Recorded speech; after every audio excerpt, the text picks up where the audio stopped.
identify, right, other people and identify themselves far more with parties than anything else now. And that's because these parties have chosen to polarize themselves by taking these like, sort of these, hardline opinions on all of these issues in their party planks, right? Like if you look at like ideological diversity among both of the parties, it's not that strong anymore, and party unity is more valued than anything. I can say this is definitely true for the Republicans, right? And I would say this is like starting to become even more true with the Democrats, right? We see like a lot of these Justice Democrat challengers, they fail, right? Tisneros in Texas, she failed.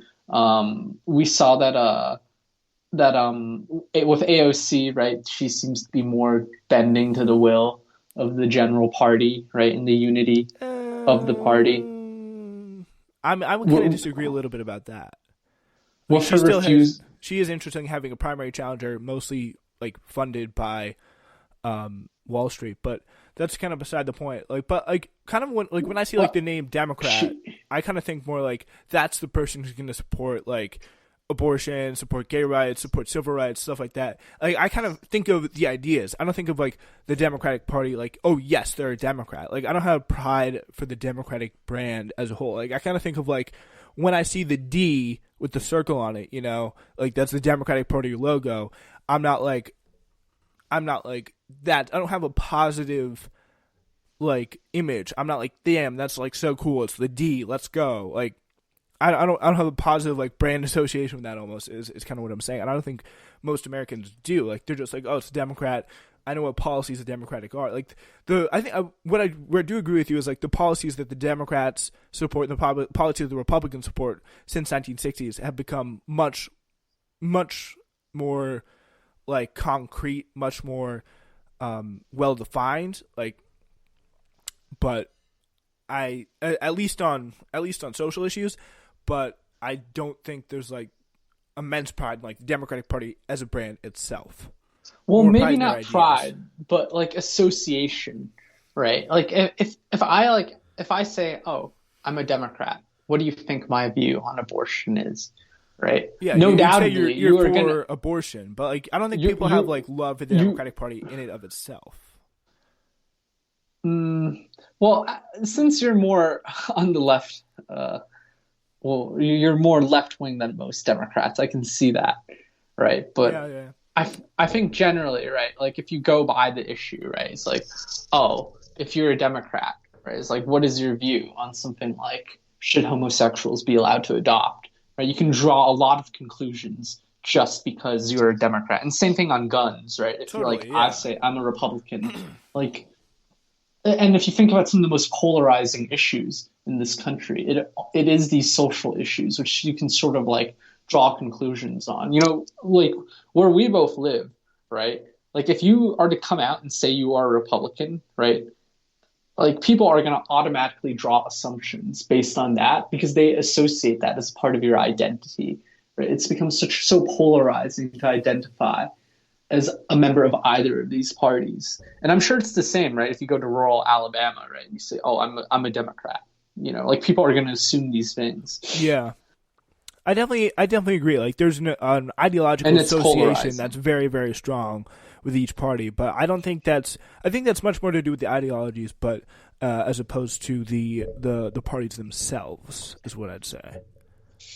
I sort of disagree. Like even if we go back into the 90s, right, which it feels long, it feels like a more distant time than it is. If we look at some things like the crime bill, right, or the Disability Act that H.W. Bush signed, you saw like bipartisan support, right, across the parties, right? But now, like if you look at pretty much any issue that's voted on, we see that there's a clear-cut cleavage between the parties. Like if you look at Supreme Court confirmations, right, with Kavanaugh, right, it was very, very close. And same thing with Gore. Well, you could argue that there's merit to that at least. But if you look at someone who's uncontroversial, like Gorsuch, it was still extremely close, right? Closer than it has been in the past with people like Ginsburg, who've been confirmed 90-9 and such.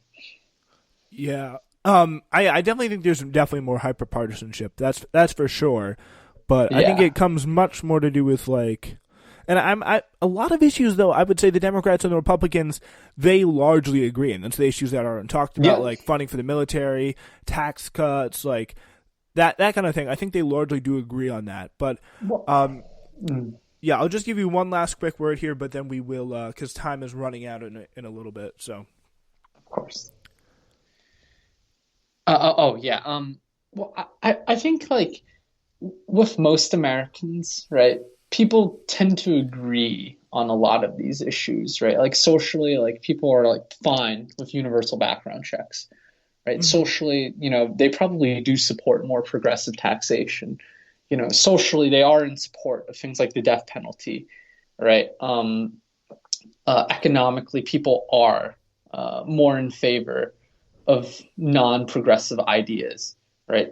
By progressive, I mean things like, a job, or at least a government-backed job for every American who wants something like that. Like most Americans are not in support of that. But if you look at it between party lines, right, there are these sort of like trenches drawn between all of these different issues, and it's these lines drawn by the parties, and it sort of helps these parties win elections, right? Because a more unified party is always going to benefit politically to getting things done, right? To making sure that, members keep getting elected, to building these like strong identities. There's a benefit to the parties, at least, to doing this, but it doesn't really benefit Americans, right? So it's probably better to think about, or at least to look at things through a non-party lens.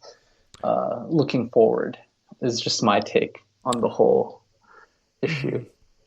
Yeah, well, there's definitely a lot I do disagree with you about that on there, but I would say, for example, more than 70% of voters, according to a Harvard Harris X poll, Hill Harris X poll, support Medicare, or not Medicare for all, but a federal jobs guarantee. Just had to look that up. But yeah, Edward, thank you so much for coming on. Really appreciate it, and it was great to have you. Hope you'll be back soon in the future. All right, thank you very much. All right, thank you. Have a great rest of your evening. You too. Ladies and gentlemen, I cannot thank you enough for listening to programming from the Spencer Walsh Radio Network. It really means a lot. So if you like what you're hearing, please consider supporting us by checking out our merch store available on Spreaker.com/TSWS. The link for it is there.